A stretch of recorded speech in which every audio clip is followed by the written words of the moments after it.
अगर मन भी ऐसे डोलता रहे और हम सोचें कि उसमें कॉइन जो है मुझे दिखाई देगा, आपने देखा होगा एग्जाम में आपकी समस्या ये होती है कि देखो ये बगल वाला तो ऊपर देखता नहीं, लिखता ही रहता है, अब मैं पीछे रह जाऊंगा, उसको ना, यानी दिमाग उसी में लगा पड़ा है। आपका दिमाग इतना हाल डोल कर रहा है कि जो भीतर मेमोरी रूपी जो कॉइन है ना, आपको वो दिखता ही नहीं है। एक बार मन को स्थिर कर लीजिए। मन को स्थिर करने की दिक्कत है तो जरा डीप ब्रीथिंग कर लीजिए, 3-4 बार गहरी सांस लीजिए, एकदम सीना तान करके आंख बंद करके कुछ पल बैठिए। मन स्थिर हो जाते ही वो कॉइन जैसे दिखने लगता है, आपके मेमोरी के भीतर पड़ी हुई चीज यूं ही उभर करके आना शुरू हो जाती है। और इसलिए ईश्वर ने जिसकी मेमोरी ज्यादा है उसको कोई एक्स्ट्रा एनर्जी दी है, ऐसा नहीं है जी। हम सबको, हमारे सबका जो इंटरनल प्रोडक्ट है ना, परमात्मा ने बहुत ढंग से बनाया हुआ है। हम किसको पनवाते हैं, किसको बढ़ाते हैं, उस पर निर्भर करता है। तो आप इसको बहुत आसानी से कर सकते हो।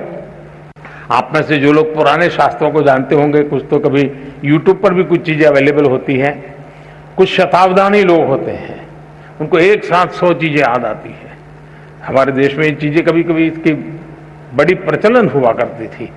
तो हम इसको ट्रेन कर सकते हैं, अपने मन को भी ट्रेन कर सकते हैं। लेकिन मैं आज, आप परीक्षा में जा रहे हैं इसलिए मैं उस दिशा में आपको नहीं ले जाऊंगा, लेकिन मैं कहता हूं मन स्थिर रखिए। आप अपने पास पर चीजें पड़ी हैं, वो अपने आप आना शुरू हो जाएगी, आपको वो दिखना शुरू हो जाएगी, आपका उसका स्मरण होना शुरू हो जाएगा और वही बहुत बड़ी ताकत बन जाएगा।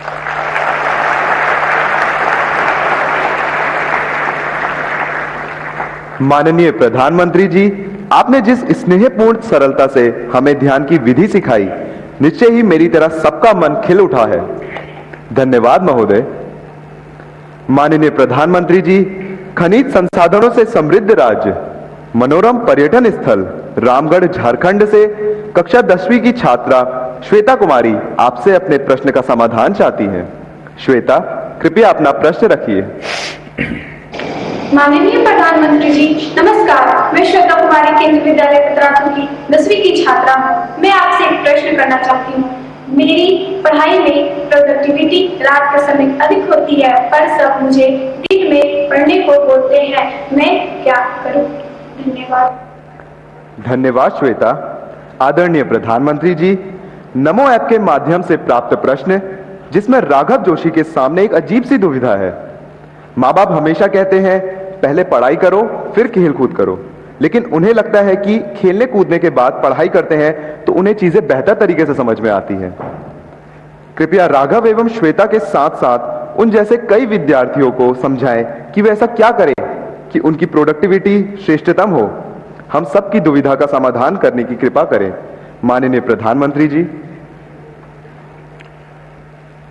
ये बात सही है कि हर कोई चाहता है कि उसके समय का सदुपयोग हो, जिस काम के लिए समय लगाया है उसका उतना ही उसको लाभ मिले। और ये अच्छी सोच है और ये आवश्यक भी सोच है कि हमें हमेशा जागृत रूप से प्रयास करना चाहिए कि क्या मैं जो समय लगा रहा हूं, मैं जो समय खपा रहा हूं, उसका मुझे आउटकम मिलता है कि नहीं मिलता है।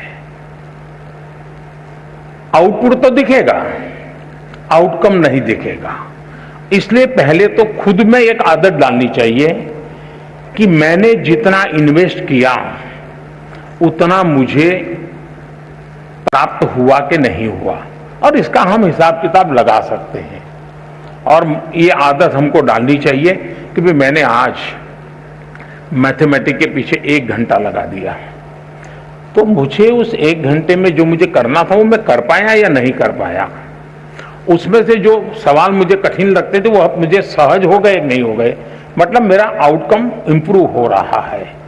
ये हमें एनालिसिस करने की आदत डालनी चाहिए। बहुत कम लोगों को एनालिसिस की आदत होती है, वो एक के बाद एक पूरा करते ही जाते हैं, करते ही जाते हैं, करते ही जाते हैं, और बाद में पता ही नहीं रहता कि अरे वो जरा ज्यादा ध्यान देने की जरूरत थी, उसको मैंने ज्यादा ध्यान देने की जरूरत नहीं थी। कभी कभी क्या होता है, हमारे अपने टाइम टेबल में जो सबसे सरल है, जो सबसे प्रिय है, हम घूम फिर करके उसी में घुस जाते हैं। मन करता है चलो इसी को कर ले, क्यों, आनंद आता है। और उसके कारण जो कम पसंद है, थोड़ा कठिन है, उससे बचने की कोशिश करते हैं।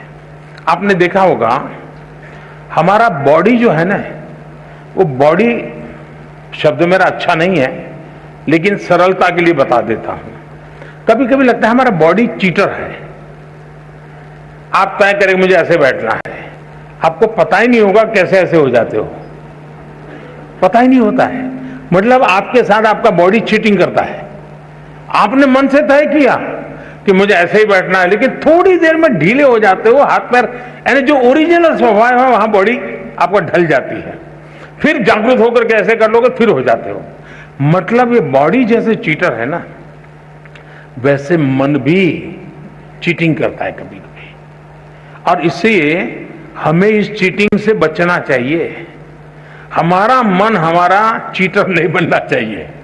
वो कैसे बन जाता है कि जो चीज मन को पसंद है हम उसी पे चले जाते हैं। हमें जो जरूरी है, महात्मा गांधी जी श्रेय और प्रेय की बात करते थे। जो चीज श्रेयस्कर है और जो चीज प्रिय है, व्यक्ति श्रेयस्कर के बजाय प्रिय की तरफ चला जाता है। जो श्रेयस्कर है उस पर हमने चिपक के रहना चाहिए, यह बहुत आवश्यक होता है। और उसी की तरफ अगर मन चीटिंग करता है, वहां ले जाता है, फिर खींच के ले आओ, तो आपकी प्रोडक्टिविटी, आपका आउटकम बढ़ेगा। और उसके लिए प्रयास करना चाहिए। दूसरा, ये जो सोचना कि मैं रात को पढ़ूं तो अच्छा होता है, कोई कहता है मैं सुबह पढ़ूं तो अच्छा होता है, कोई कहे खाना खा करके पढ़ूं तो अच्छा होता है, कोई कहता है भूखा रह करके पढ़ूं, ये हर एक की अपनी अपनी प्रकृति होती है। आप ऑब्जर्व कीजिए अपने आप को, किस चीज में आप कंफर्टेबल हैं। एक्चुअली है आप कंफर्ट होने चाहिए। अगर आप कंफर्ट नहीं है उस परिषद से, बैठने से, उठने से, तो आप शायद उसको नहीं कर। अब कुछ लोग ऐसे होते हैं कि एक ही प्रकार की जगह होगी तब नींद आएगी उसको। मुझे याद है, मैं बहुत साल पहले एक मूवी देखी थी।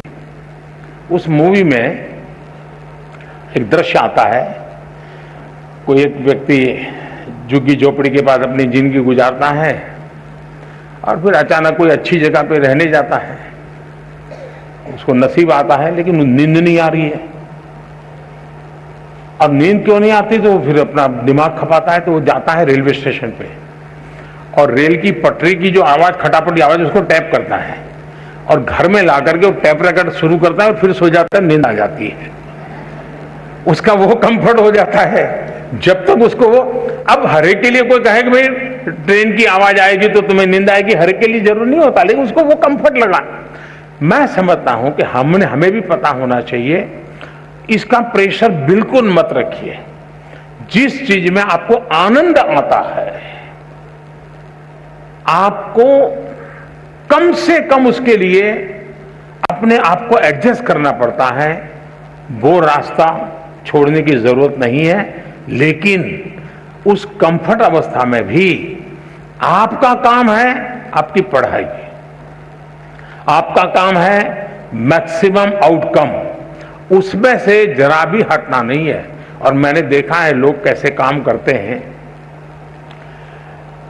कभी कभी हम सुनने को तो अच्छा लगता है कि फलाना व्यक्ति 12 घंटे काम करता है, 14 घंटे काम करता है, 18 घंटे काम करता है, सुनना अच्छा लगता है। लेकिन एक्चुअली 18 घंटे काम करना क्या होता है, मेरे जीवन में एक बहुत बड़ा लेसन है। मैं जब गुजरात में था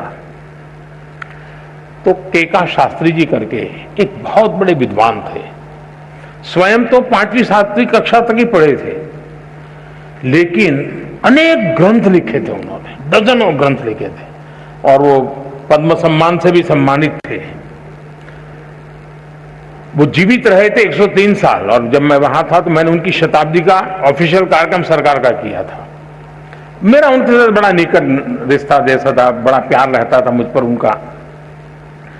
तो मैं बहुत साल पहले, तब तो मैं मुख्यमंत्री भी नहीं था, तो हमने एक बार कार्यक्रम बनाया कि उनको लेकर के राजस्थान के तीर्थ क्षेत्रों पर मैं उनको दर्शन करने के लिए ले जाऊंगा।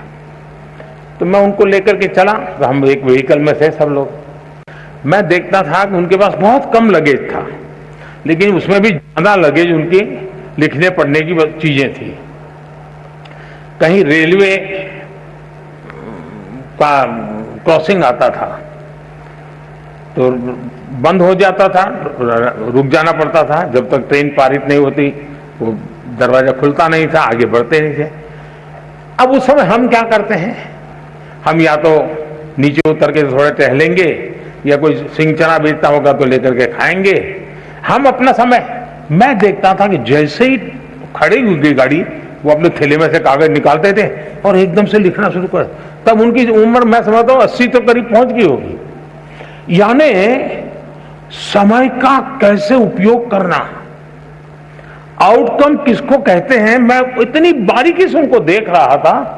और शायद तीर्थ यात्रा के समय में रिलैक्स रहना, घूमना फिरना, देखना, बातें को सारा बाजू में अपना काम करते ही रहना, किसी भी परिस्थिति में करते रहना, मैं समझता हूं ये बहुत आवश्यक होता है। जीवन में इसे बहुत कुछ मिलता है।